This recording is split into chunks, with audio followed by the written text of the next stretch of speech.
What are the key differences between acute care nursing, long-term care nursing, and subacute rehabilitation nursing? In my professional experience, the key differences between acute care, long-term care, and subacute rehabilitation nursing lie primarily in the goals of care, patient acuity, and the nurse's role in multidisciplinary coordination and recovery. In acute care nursing, the focus is on managing patients with sudden or severe illnesses or injuries requiring immediate intervention, such as in medical, surgical, or emergency units. The environment is fast-paced and often unpredictable. For instance, when I worked in an acute medical ward, I managed patients with sepsis and cardiac complications where my primary responsibilities included close monitoring, titrating for medications, responding to rapid changes in patient condition, and collaborating quickly with a medical team. The emphasis was on stabilization and preventing complications, demanding critical thinking and rapid decision-making under pressure. Long-term care nursing, on the other hand, focuses on providing ongoing support for patients with chronic illnesses, disabilities, or those in need of end-of-life care. The goal here is to maintain the highest possible quality of life, dignity, and functional independence. During my tenure in a long-term care facility, I managed patients with dementia and multiple comorbidities over extended periods. This required developing therapeutic relationships with residents and families, promoting person-centered care, and coordinating with physiotherapists, dietitians, and palliative teams. The challenge was ensuring continuity and compassion while managing complex emotional and ethical aspects of care. Subacute rehabilitation nursing serves as a bridge between acute hospitalization and long-term recovery. It typically involves patients recovering from surgeries, strokes, or trauma who require intensive rehabilitation but not constant acute monitoring. In my experience in a subacute rehab unit, I worked closely with multidisciplinary teams to help patients regain independence through structured rehabilitation plans, frequent progress assessments, and motivational support. In summary, acute care emphasizes stabilization, long-term care emphasizes maintenance and comfort, and subacute rehabilitation emphasizes recovery and functional restoration. Each requires distinct yet overlapping nursing competencies, critical assessment, empathy, communication, and adaptability across varying levels of patient dependency. Describe the typical patient population in a subacute setting. What are the most common diagnoses you manage? In a subacute rehabilitation setting, the patient population generally consists of individuals who are medically stable but still require skilled nursing care and multidisciplinary rehabilitation before returning home or transitioning to long-term care. These patients typically need ongoing monitoring, therapy, and medication management, but not the high-intensity interventions of an acute hospital. During my experience in a subacute rehabilitation unit attached to a tertiary hospital, I cared for a diverse group of patients recovering from orthopedic, neurological, and medical events. The most frequent diagnoses included post-joint replacement surgeries such as total hip or knee arthroplasty, stroke recovery, post-cardiac events like myocardial infarction or coronary artery bypass grafting, and prolonged illnesses such as pneumonia or sepsis that had led to deconditioning. We also managed patients recovering from spinal injuries, amputations, or fractures who required physical and occupational therapy to regain functional independence. Using a collaborative, goal-oriented approach, I worked closely with physiotherapists, occupational therapists, speech pathologists, and physicians to develop individualized rehabilitation plans. A significant portion of my role involved assessing mobility levels, monitoring vital signs, administering medications, and providing patient and family education on lifestyle modifications and home-based exercises. One example that stands out involved a 68-year-old male recovering from a left-sided stroke. Initially, he required full assistance with mobility and feeding. As part of his care team, I implemented a daily mobility plan with physiotherapy support, reinforced swallowing exercises prescribed by the speech pathologist, and monitored his progress over a 6-week period. By discharge, he achieved independent ambulation with a walking frame and partial self-care ability, which was a substantial functional improvement. Overall, subacute patients present a balance of medical stability and rehabilitation potential. Nursing care in this environment emphasizes functional recovery, prevention of complications such as falls or pressure injuries, and fostering patient independence while maintaining safety and holistic well-being. A patient admitted for rehabilitation after a stroke suddenly develops slurred speech and unilateral weakness. What is your immediate nursing action and why? If a patient in a rehabilitation unit suddenly develops slurred speech and unilateral weakness, my immediate response would be to treat it as a medical emergency, suspecting a possible recurrent stroke or transient ischemic attack (TIA). Rapid recognition and intervention are crucial to minimize brain injury and preserve function. While caring for a 72-year-old patient undergoing stroke rehabilitation, I observed that during our morning mobility session, his speech became slurred and his right arm strength suddenly declined. Recognizing the acute neurological change, I immediately shifted my focus from rehabilitation to emergency response. My responsibility was to ensure prompt assessment, initiate emergency protocols, and communicate critical findings to the medical team to prevent further deterioration. I quickly assessed airway, breathing, and circulation to ensure he was stable, then activated the stroke or medical emergency response as per hospital protocol. Simultaneously, I perform a focused neurological assessment, including checking pupils, facial symmetry, grip strength, and limb movement, while noting the exact time of symptom onset, which is vital for determining eligibility for thrombolytic therapy. I ensured the patient was placed in a safe position with the head elevated at 30 degrees, maintained nil by mouth to prevent aspiration, and continuously monitored vital signs and oxygen saturation. I immediately notified the physician and rapid response team, providing a concise handover using the SBAR format: situation, background, assessment, recommendation. Result: the patient was transferred swiftly to the acute stroke unit, where imaging confirmed a new ischemic event. Because the onset time was clearly documented, he received timely thrombolytic treatment, resulting in significant neurological recovery. This situation reinforced the importance of vigilant observation, prompt recognition of subtle neurological changes, and decisive communication in a rehabilitation setting. My actions demonstrated clinical judgment and adherence to emergency protocols that directly contributed to a positive patient outcome. Explain your process for assessing and managing a patient with stage 2 or higher pressure injury in the rehabilitation phase. Managing a stage 2 or higher pressure injury during the rehabilitation phase requires a structured, evidence-based approach focused on accurate assessment, wound healing, and prevention of further deterioration. My process begins with a comprehensive assessment, followed by targeted interventions in collaboration with a multidisciplinary team. In my previous role at a subacute rehabilitation unit, I cared for a 75-year-old patient recovering from a fractured femur who developed a stage 3 sacral pressure injury due to prolonged immobility and nutritional compromise. My priority was to assess the extent of tissue damage, identify contributing factors, and implement an individualized wound management plan aimed at promoting healing and preventing recurrence. I began by conducting a detailed wound assessment, documenting the size, depth, exudate, odor, tissue type, and surrounding skin condition. I used a standardized pressure injury assessment tool such as the Braden scale to evaluate risk factors, including mobility, nutrition, moisture, and sensory perception. After notifying the wound care specialist and the attending physician, we reviewed the wound management plan collaboratively. I initiated regular repositioning schedules every 2 hours, employed pressure-relieving devices such as air mattresses and heel protectors, and ensured the wound was cleansed with normal saline using a septic technique. I applied appropriate dressings, in this case hydrocolloid dressing, to maintain a moist healing environment and prevent bacterial contamination. Simultaneously, I coordinated with a dietitian to optimize protein and vitamin intake and encourage participation in physiotherapy within the limits of wound tolerance to enhance circulation. I also provided patient and family education in skin inspection and early reporting of redness or pain. Over a period of 4 weeks, the wound demonstrated granulation and decreased exudate, progressing steadily toward healing. The experience emphasized the importance of early identification, holistic care, and interprofessional collaboration. Managing a pressure injury in rehabilitation is not only about wound dressing. It's about addressing the underlying causes, promoting mobility, and empowering the patient in self-care to achieve sustainable recovery. How do you manage a patient's pain effectively while balancing pain relief with participation in therapy sessions?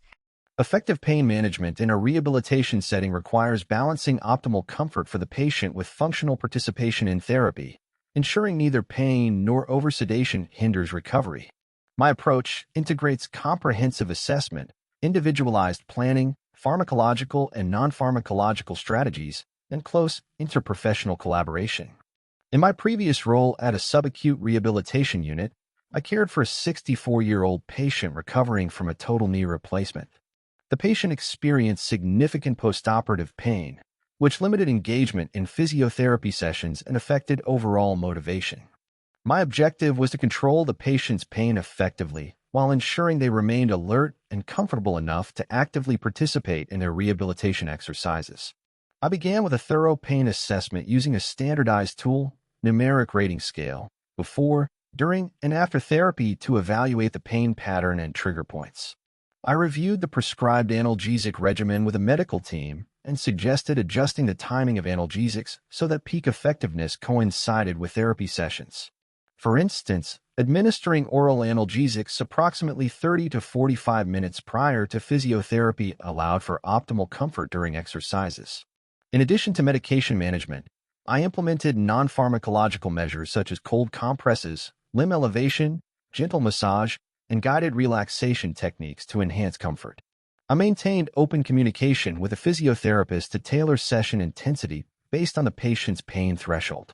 Regular evaluation ensured that pain control was adequate, but did not result in drowsiness or limited coordination. I also engaged the patient in education about realistic pain expectations, emphasizing that some discomfort is normal during recovery, but that uncontrolled pain should always be reported. Within a week, the patient's mobility and participation significantly improved, leading to earlier discharge readiness and enhanced confidence. This experience reinforced my belief that effective pain management is dynamic and collaborative. It's not only about reducing pain intensity, but also about enabling functional independence and rehabilitation success through patient-centered, evidence-based care. Describe a time you had a disagreement with a physical therapist, PT, or occupational therapist, OT, regarding a patient's mobility goals or schedule. How did you resolve it? During my tenure in a subacute rehabilitation unit, I once had a disagreement with a physiotherapist regarding the mobility plan for a 78-year-old post-stroke patient. The therapist wanted to advance the patient to unsupported standing within a week of admission, while I was concerned about his ongoing orthostatic hypotension and unsteady blood pressure readings. We both had the same rehabilitation goal, improving mobility, but differed on the timing and level of intensity.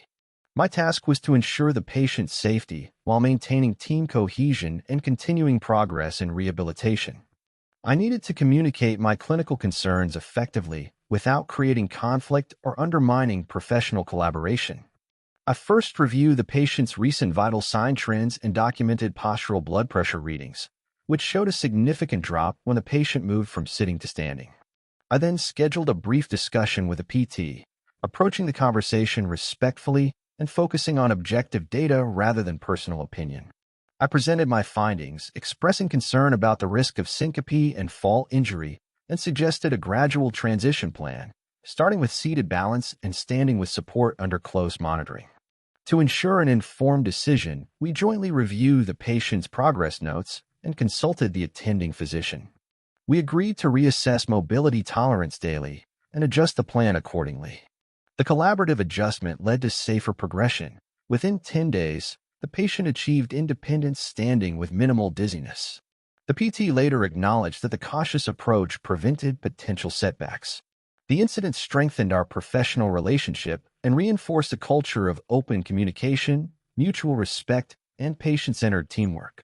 This experience taught me that interprofessional disagreements, when handled constructively, can lead to better clinical decisions. By focusing on shared goals, evidence-based reasoning, and collaborative dialogue, patient safety and rehabilitation outcomes are always optimized. What information do you prioritize when giving a handoff report to the next shift nurse, specifically for a patient with complex rehabilitation goals? When giving a handoff report for a patient with complex rehabilitation goals, my priority is to deliver a structured, concise, and clinically relevant summary that ensures seamless continuity of care. I follow a systematic approach, typically the ISBAR format: introduction, situation, background, assessment, recommendation, and tailor it to highlight details that influence the patient's functional progress, safety, and multidisciplinary interventions. For instance, when handing over a 70-year-old patient recovering from a spinal cord injury in a rehabilitation unit, I ensured that my report focused on both the medical stability and the rehabilitation milestones achieved during my shift. My goal was to provide the incoming nurse with all essential information needed to continue the patient's individualized plan safely and effectively. I began by identifying the patient and summarizing their current rehabilitation phase, including recent achievements and barriers to progress. I prioritized vital sign stability, wound or pressure injury status, pain control, bowel and bladder regimen, mobility level, and therapy tolerance. For example, I reported that the patient completed physiotherapy sessions with minimal assistance for transfers, but experienced mild hypotension during ambulation, important data for the next nurse to monitor. I also included details about scheduled medications, upcoming therapy sessions, dietary modifications, assistive devices, and any pending investigations or consultations. I ensured to communicate safety precautions such as fall risk, aspiration risk, or special equipment needs. Emotional and behavioral aspects, like motivation level or anxiety related to therapy, were also shared, as these factors significantly impact participation. I concluded with clear recommendations, including any nursing interventions that needed follow-up, such as wound dressing due at 10 a.m. or coordination with OT for wheelchair fitting.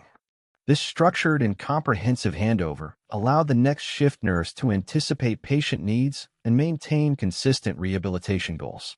Consistently prioritizing accuracy, relevance, and clarity in handovers minimizes errors, strengthens team communication, and directly supports safe, patient-centered rehabilitation care. How do you effectively communicate a change in a patient's condition to the attending physician or nurse practitioner? Effective communication with the attending physician or nurse practitioner when a patient's condition changes is critical to ensure timely intervention and patient safety. My approach combines clinical accuracy, structured communication, and urgency, following the ISBAR framework: introduction, situation, background, assessment, and recommendation, to ensure the message is clear, concise, and actionable. During my work in a subacute rehabilitation unit, I once cared for a 67-year-old patient recovering from a right-sided stroke. Midway through the shift, I noticed new-onset shortness of breath, mild chest pain, and an oxygen saturation drop from 96% to 88% on room air. Recognizing this as a potential acute complication, I immediately prepared to escalate the concern. My responsibility was to communicate the change rapidly, provide precise observations, and enable the physician to make an informed decision without delay. I first ensure the patient's immediate safety by positioning them upright, administering supplemental oxygen as per standing orders, and rechecking vital signs. I then contacted the physician directly. Using the ISBAR structure, I introduced myself, stated the patient's name, diagnosis, and concern succinctly. Mr. S, post-stroke day 12, has developed sudden shortness of breath and chest pain. I followed with a concise background, including recent mobility activities and medications. In the assessment section, I reported the latest vital signs, oxygen saturation, and any physical findings such as tachycardia or labored breathing. I concluded with a recommendation. Given the acute presentation, I suggest an urgent review to rule out pulmonary embolism or cardiac involvement. While awaiting the physician's arrival, I continued monitoring and documented all actions taken. The physician promptly attended, ordered investigations, and confirmed a small pulmonary embolism. Because of the early recognition and clear communication, the patient received timely anticoagulation and recovered without further complications. This experience reinforced my belief that structured, factual, and confident communication is essential in clinical settings. By focusing on clarity, relevance, and prompt escalation, nurses play a pivotal role in ensuring safe, coordinated, and effective patient outcomes. In your experience, what is the role of the rehab team conference or weekly meeting, and what is the nurse's primary contribution? In my experience, the rehabilitation team conference or weekly meeting serves as the cornerstone of coordinated, patient-centered care in a rehabilitation setting. It brings together the multidisciplinary team, nurses, physicians, physiotherapists, occupational therapists, speech pathologists, dietitians, and social workers to review progress, set realistic goals, and adjust care plans collaboratively. The focus is not only on the patient's physical recovery, but also on psychosocial, emotional, and discharge readiness aspects. During my time in a subacute rehabilitation ward, These team meetings were held weekly for each patient. For example, I participated in a conference discussing a 65-year-old woman recovering from a left hip fracture who had multiple comorbidities including diabetes and mild cognitive impairment. My responsibility as the nurse representative was to present an accurate and holistic summary of the patient's current status, clinical challenges, and daily progress from a nursing perspective. Prior to the meeting, I reviewed the patient's documentation and nursing care plans, focusing on wound healing, pain control, continence management, nutritional intake, mobility tolerance, and psychosocial adaptation. During the conference, I shared objective data such as vital signs trends, medication adjustments, and any observed barriers to therapy participation. I also provided insights from continuous bedside observations, such as fatigue during late sessions or anxiety before mobility training, which other disciplines might not directly witness. My input helped the team make informed decisions, for instance, rescheduling therapy to earlier hours when the patient was more alert and optimizing analgesia timing for improved participation. The collaborative plan led to steady progress, allowing the patient to meet her mobility goals 2 weeks earlier than projected. This experience underscored that a nurse's role in team conferences goes beyond reporting. It involves advocating for the patient's needs, integrating clinical insights with functional goals, and ensuring the continuity of care across disciplines. The nurse acts as the bridge between medical management and functional recovery, ensuring that rehabilitation remains both safe and person-centered. How do you educate and involve family members in the patient's rehabilitation process and discharge planning? Educating and involving family members in the rehabilitation and discharge process is essential to ensure continuity of care, patient safety, and long-term recovery. I view families as partners in care, and my approach focuses on early involvement, clear communication, and individualized education tailored to their understanding and emotional readiness. In one case, I cared for a 72-year-old gentleman recovering from a moderate stroke who was progressing well in a subacute rehabilitation unit. His wife was anxious about caring for him at home, especially regarding mobility assistance and medication management. My goal was to build her confidence and competence in providing safe support at home, while also empowering the patient to regain as much independence as possible. From the early stages of rehabilitation, I encouraged the family's participation in therapy sessions so they could observe techniques used by physiotherapists and occupational therapists. I scheduled a structured family education session before discharge, covering practical aspects such as safe transfer methods, use of assistive devices, pressure injury prevention, and recognition of stroke warning signs. I used a teach-back method to confirm understanding, asking the wife to demonstrate how she would help with transfers and medication administration. I also provided written materials and contact information for community nursing and physiotherapy follow-up. Throughout, I ensured that the education was interactive and culturally sensitive, addressing her fears with reassurance and realistic expectations about recovery pace. In collaboration with a multidisciplinary team, I contributed to the discharge summary and home care plan, ensuring the family understood scheduled follow-ups, dietary needs, and exercise routines. The patient transitioned home smoothly, and his wife later reported confidence in managing his care safely, with reduced anxiety.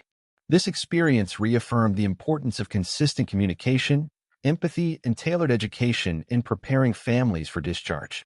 Involving families early transforms them from passive observers into active contributors, ultimately enhancing rehabilitation success and reducing readmission risks. Define functional independence in the context of subacute rehabilitation. In the context of subacute rehabilitation, functional independence refers to a patient's ability to perform activities of daily living, ADLs, and essential self-care tasks safely and effectively, with minimal or no assistance. It encompasses physical, cognitive, and psychosocial domains, reflecting the individual's capacity to manage personal needs, mobility, and participation in daily life following an illness, injury, or surgery. From a clinical perspective, functional independence is not simply the absence of disability, but the restoration of autonomy and confidence that enables a person to live as self-sufficiently as possible within their environment. It is usually measured using standardized tools such as the Functional Independence Measure, FIM, or the Barthel Index, which evaluate parameters like grooming, dressing, feeding, toileting, ambulation, and transfers. These tools help the rehabilitation team set measurable goals, track progress, and plan safe discharge transitions. In my experience as a nurse in subacute care, functional independence represents the ultimate goal of rehabilitation. For example, I cared for a 68-year-old patient recovering from a left total knee replacement. Initially, she required two-person assistance for transfers and toileting. Through collaborative work with physiotherapists and consistent nursing support and mobility training, she gradually progressed to walking independently with a frame and managing self-care within 3 weeks. That moment, when she performed her morning hygiene without help, marked a tangible achievement of functional independence. However, achieving functional independence extends beyond physical capability. It also includes cognitive understanding of safety measures, medication adherence, and emotional readiness to manage daily life confidently. Nurses play a vital role in promoting this by reinforcing education, encouraging gradual autonomy, and ensuring that environmental adaptations are in place. Ultimately, functional independence is about empowering patients to regain control over their lives while maintaining safety, dignity, and quality of life within the limits of their recovery potential. Describe a challenging patient situation where you had to motivate the patient to participate in therapy when they were discouraged or resistant. During my work in a subacute rehabilitation unit, I cared for a 63-year-old man recovering from a severe stroke that left him with right-sided weakness and expressive aphasia. Initially, he was deeply discouraged and refused to participate in physiotherapy sessions, often saying through gestures and limited speech that it was useless. His lack of motivation risked delaying recovery and affecting discharge plans. My task was to encourage him to engage meaningfully in therapy by addressing both his emotional and physical barriers while maintaining safety and preserving his dignity. I recognized that his resistance stemmed not from defiance but from frustration, fear of failure, and communication limitations. I began by establishing a rapport through patience and empathy, taking extra time during my shifts to listen and communicate using picture cards and short-written prompts. This helped him express his frustrations more clearly. I collaborated closely with a speech pathologist to improve his communication strategies, and with a physiotherapist to adapt therapy sessions into shorter, achievable goals rather than lengthy, exhausting routines. For example, instead of focusing on ambulation, we set initial goals such as sitting unsupported for 5 minutes or transferring with minimal assistance. I made it a point to celebrate each small success, reinforcing progress verbally and through positive gestures. I also involved his wife in therapy sessions to provide emotional support and to witness his improvements firsthand. This family engagement created a sense of purpose and accountability for him. I consistently updated him and his family about milestones achieved, emphasizing how each step contributed toward returning home safely. Within 2 weeks, his participation improved remarkably. He began initiating therapy sessions and was able to walk short distances with a quad cane by the end of the 4th week. This experience taught me that motivation in rehabilitation is not about persuasion alone, but about understanding the person's fears, setting realistic goals, and fostering hope through consistent, compassionate encouragement. How do you incorporate the patient's long-term discharge goals, e.g., returning home, into their daily nursing care plan? Incorporating a patient's long-term discharge goals, such as returning home, into daily nursing care is central to effective rehabilitation. It requires aligning every nursing intervention with the overall recovery trajectory, ensuring that even routine care activities serve a therapeutic purpose. My approach emphasizes goal-oriented care planning, collaboration with a rehabilitation team, and empowering the patient through gradual independence. I once cared for a 70-year-old woman recovering from a fractured pelvis after a fall. Her primary discharge goal was to return home and resume independent living. She was determined yet anxious about managing daily tasks safely without assistance. My responsibility was to integrate her home return goal into the daily nursing plan so that every aspect of care contributed to functional readiness and confidence building. I began by reviewing her multidisciplinary rehabilitation plan, including mobility targets, occupational therapy goals, and home environment assessments. I then adapted my nursing care to reinforce these objectives. For instance, instead of completing her morning hygiene for her, I encouraged partial participation, allowing her to wash her face and upper body independently while supervising for safety. During transfers and ambulation, I reinforced the same techniques taught by physiotherapists to ensure continuity and consistency. I also collaborated with the occupational therapist to simulate real-life home activities, such as safely using the bathroom or preparing light meals during care routines. Education formed another essential component. I discussed energy conservation techniques, fall prevention strategies, and pain management, ensuring she understood how to apply these at home. Family education was also integrated, focusing on safe assistance and home modifications. Each shift, I documented progress towards self-care independence and communicated updates during team meetings to refine her care plan. By discharge, she achieved near total independence in personal care and mobility, expressing confidence about returning home. This experience reinforced that when nursing care is purposefully aligned with long-term goals, patients experience faster functional gains and a smoother transition home. Incorporating discharge objectives into everyday care turns each interaction into an opportunity for rehabilitation, empowerment, and sustainable recovery. What steps do you take to prevent learned helplessness and promote self-care activities in your patients? Preventing learned helplessness and promoting self-care independence are central to effective rehabilitation nursing.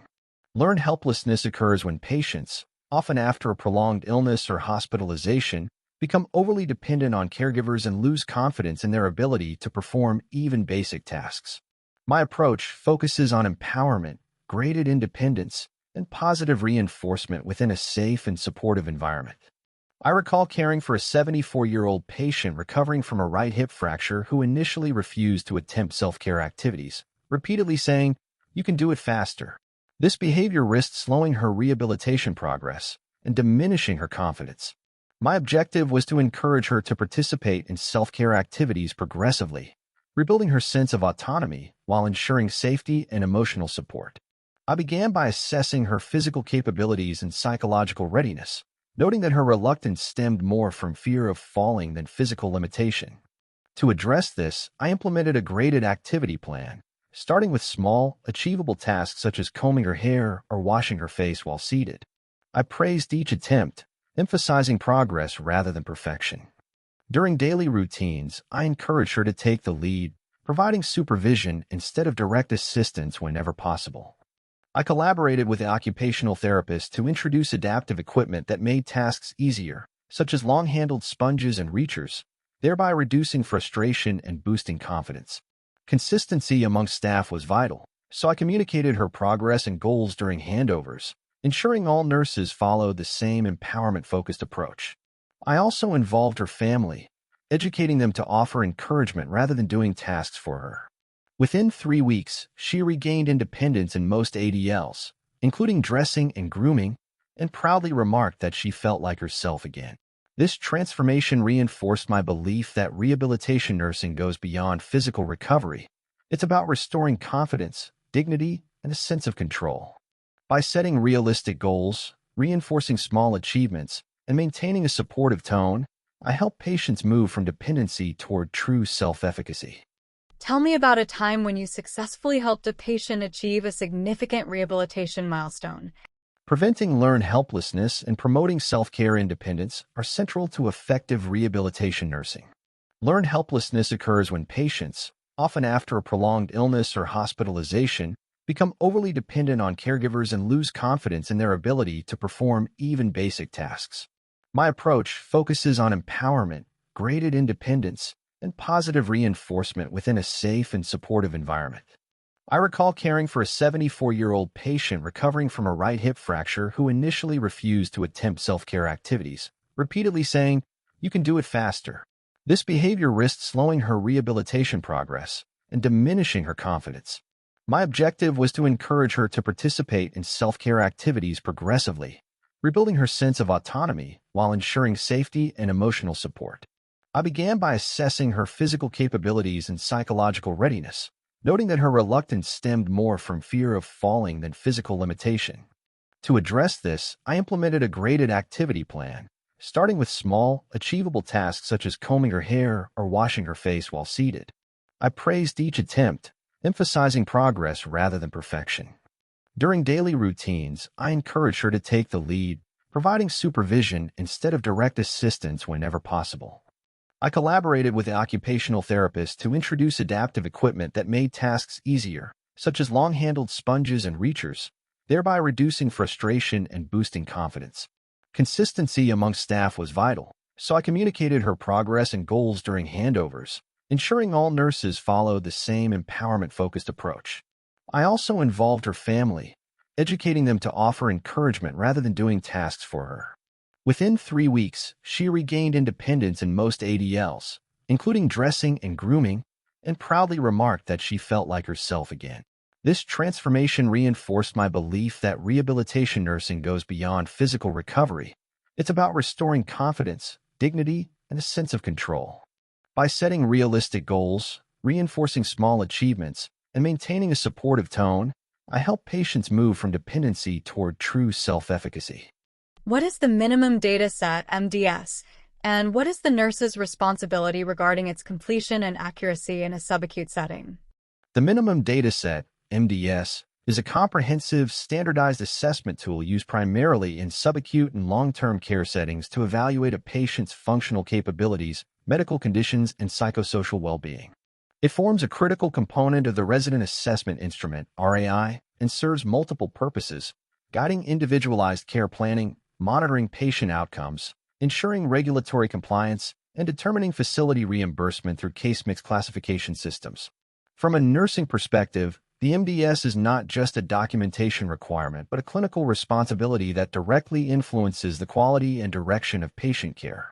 It involves collecting accurate and objective data across multiple domains: cognitive patterns, communication, physical function, continence, nutrition, skin integrity, medications, and psychosocial status. In my previous subacute rehabilitation role, I was responsible for contributing to MDS assessments for patients undergoing recovery after orthopedic surgeries or stroke rehabilitation. Task: my role was to ensure that the data I entered reflected the patient's true current condition and progress so that the multidisciplinary team could develop or update an appropriate care plan. I conducted thorough assessments and collaborated with physiotherapists, occupational therapists, and dietitians to gather a complete picture of each patient's functional status. I verified details such as mobility levels, ADL performance, wound healing, and pain management effectiveness, ensuring consistency with daily progress notes. For example, if a patient's walking distance had improved during therapy, I confirmed those metrics before updating the mobility domain in the MDS. I also reviewed prior entries for accuracy, corrected discrepancies promptly, and ensured that all data were entered within required timeframes to meet regulatory standards. Education and reinforcement of documentation accuracy among colleagues were also part of my role. Accurate MDS completion led to care plans that truly reflected patients' evolving needs, improved communication between disciplines, and ensured appropriate resource allocation. In summary, the nurse's responsibility in the MDS process lies in precise, timely, and holistic data entry, translating real clinical observations into meaningful documentation that drives individualized, high-quality rehabilitation care. Describe your approach to managing the emotional and psychological stress that often accompanies a major health event and subsequent rehabilitation. Managing the emotional and psychological stress that accompanies a major health event is a vital aspect of rehabilitation nursing, as recovery extends far beyond physical healing. My approach integrates empathetic communication, psychological support, patient empowerment, and interdisciplinary collaboration to address both visible and hidden emotional needs. I once cared for a 62-year-old woman recovering from a hemorrhagic stroke that left her with right-sided weakness and mild aphasia. Although physically stable, she frequently cried during therapy sessions and expressed hopelessness about her recovery. Her emotional distress began to hinder her participation in rehabilitation, threatening her overall progress. My responsibility was to support her psychological well-being while maintaining engagement in her recovery plan. I needed to help her regain confidence and resilience while ensuring she felt heard and valued as an individual.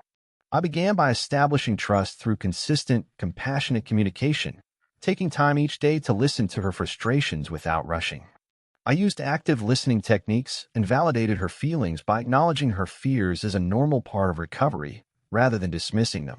Collaborating with a multidisciplinary team, I referred her to the facility psychologist for counseling and coordinated with occupational therapists to adapt therapy sessions into shorter, achievable tasks to prevent fatigue and frustration.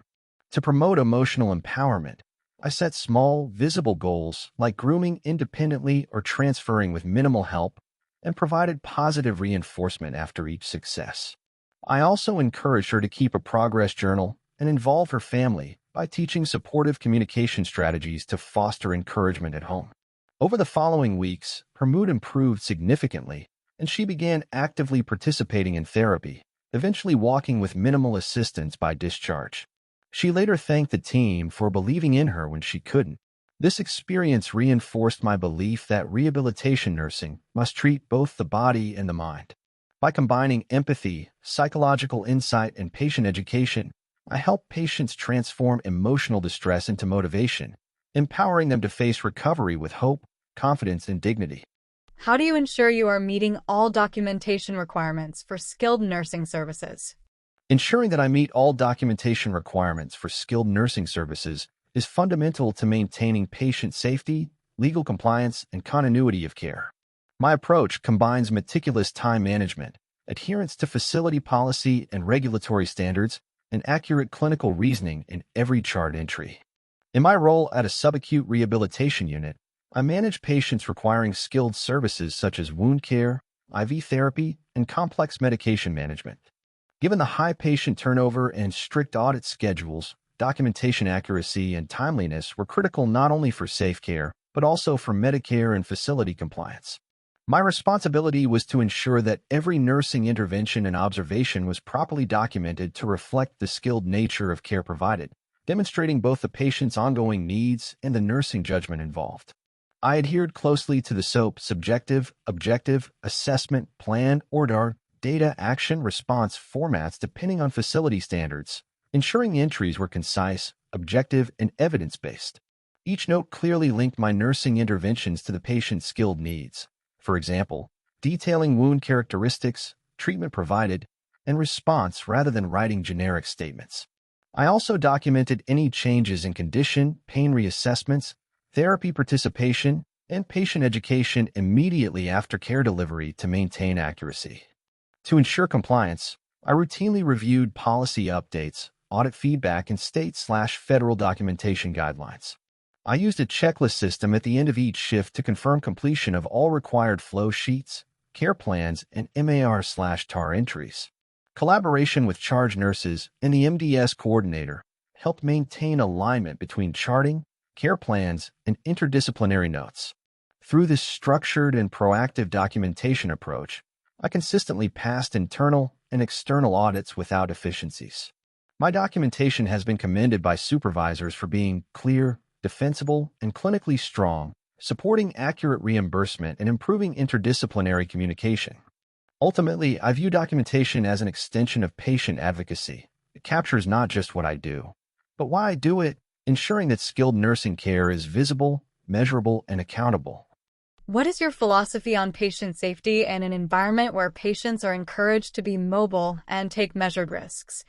My philosophy on patient safety in a rehabilitation environment centers on achieving a balance between protection and empowerment, recognizing that safety does not mean eliminating all risks, but rather managing them intelligently to promote independence, confidence, and functional recovery. In rehabilitation, every movement, whether transferring, walking, or performing self-care, carries an element of risk, but it is through these activities that patients regain autonomy and self-esteem. In a subacute unit where patients were recovering from orthopedic surgeries and neurological conditions, many were encouraged to ambulate early as part of their rehabilitation plan. One patient recovering from a hip replacement was fearful of walking after a near fall, while the therapy team emphasized the importance of early mobilization for optimal recovery. My challenge was to ensure the patient's physical safety while also preventing functional decline caused by excessive dependence or immobility. I began with a comprehensive risk assessment, reviewing her fall history, muscle strength, balance, and medication profile. Based on this, I implemented safety measures, using a gait belt, ensuring non-slip footwear, and clearing pathways before each mobilization. I collaborated closely with a physical therapist to time sessions when a patient was least fatigued and most confident. Education was central. I explained how safe, assisted ambulation would actually reduce long-term fall risk by strengthening her muscles and improving coordination. Emotional reassurance was equally vital. I accompanied her during initial ambulation sessions until her confidence improved. Simultaneously, I documented each intervention, reassessed risk daily, and encouraged family involvement to support safe mobility outside therapy sessions. Within 2 weeks, the patient was walking independently with a walker, and her anxiety about falling significantly decreased. This experience reinforced my philosophy that patient safety and rehabilitation means fostering independence through structured risk management, not avoidance. By integrating evidence-based safety protocols, interprofessional teamwork, and patient education, nurses can create an environment where patients are both safe and empowered to progress confidently toward recovery. Why are you interested in subacute rehabilitation nursing specifically, as opposed to acute care? My interest in subacute rehabilitation nursing stems from the unique opportunity it offers to witness the continuum of recovery, where nursing care goes beyond crisis stabilization and becomes a partnership in rebuilding a patient's independence, dignity, and quality of life. While acute care focuses on managing immediate, life-threatening conditions, subacute rehabilitation allows for deeper, more sustained engagement with patients as they transition from illness or surgery toward functional recovery. Early in my career, I worked in an acute medical surgical unit where I frequently cared for patients following major surgeries, strokes, or prolonged illnesses.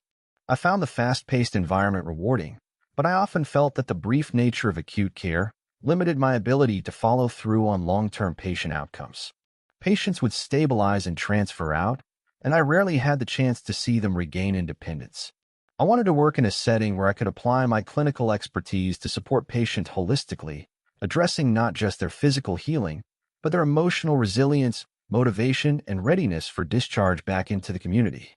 Transitioning to a subacute rehabilitation role gave me the chance to collaborate closely with multidisciplinary teams, physical, occupational, and speech therapists, and contribute meaningfully to each patient's individualized care plan.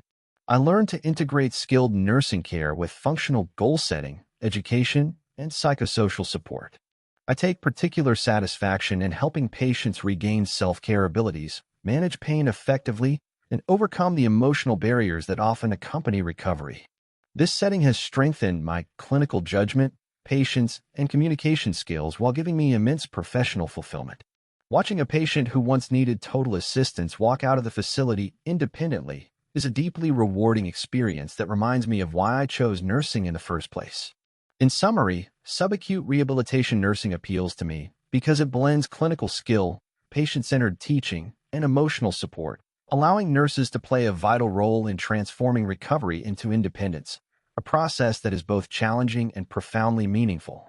What is the most important skill or trait a subacute rehab nurse must possess?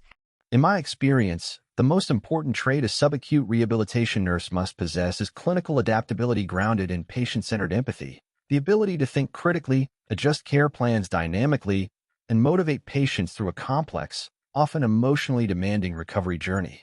Unlike acute care, where the focus is rapid stabilization, subacute nursing requires sustained engagement, interdisciplinary collaboration, and a balance between safety and independence. I once cared for a 68-year-old gentleman recovering from a severe stroke. He was medically stable, but exhibited frustration and depression due to slow physical progress. The therapists recommended increased participation in exercises, yet he often refused, expressing a belief that it's no use. This situation demanded more than clinical skill. It required adaptability, emotional intelligence, and consistent motivation.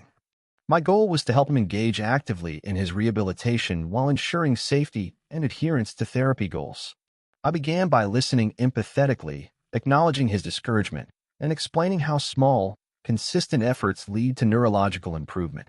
I adapted my nursing approach by integrating motivational strategies into routine care, encouraging him to perform simple self-care tasks such as brushing his teeth or sitting upright for meals. I coordinated with a physical therapist to align our strategies and used positive reinforcement to highlight visible progress.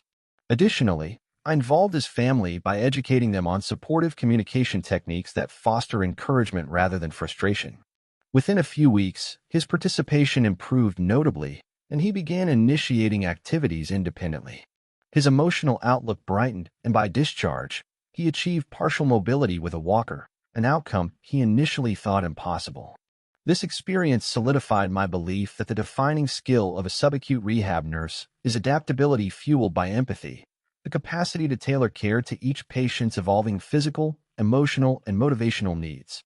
A nurse who can flex between clinical precision and compassionate encouragement not only facilitates recovery, but also restores patients' belief in their own potential, a cornerstone of successful rehabilitation. Where do you see yourself professionally in 5 years? In 5 years, I envision myself as an experienced rehabilitation nurse leader and clinical resource, contributing to both direct patient care and professional development within the team. My long-term goal is to deepen my expertise in subacute and post-acute rehabilitation while expanding into roles that support evidence-based practice, staff mentorship, and quality improvement. Early in my nursing career, my focus was on mastering the technical and clinical aspects of acute and subacute care, managing complex patients, coordinating multidisciplinary interventions, and ensuring safe transitions of care. Over time, I come to appreciate that true professional growth also involves shaping the quality and culture of the workplace. In the next few years, I intend to build on this by pursuing advanced training or certification in rehabilitation nursing, CRRN, and possibly undertaking leadership or educator roles within a rehabilitation facility. My short-term plan involves continuing to refine my clinical judgment, strengthen interprofessional collaboration skills, and participate in projects that enhance patient outcomes, such as fall prevention programs, pressure injury reduction initiatives, or documentation improvement audits. I also aim to mentor new nurses, helping them understand the balance between clinical accuracy and compassionate care that rehabilitation demands. By the 5th year, I hope to be contributing to the development of care standards and quality initiatives that ensure rehabilitation programs remain patient-centered and outcome-driven. I also aspire to play an active role in training or orienting new staff, using my experience to foster a supportive, learning-oriented environment. Ultimately, I see myself as a clinically skilled, emotionally grounded, and ethically strong rehabilitation nurse who not only provides excellent care, but also uplifts the standards of the team and institution I serve. My guiding motivation is continuous professional growth, aligned with improving patients' recovery journeys and quality of life.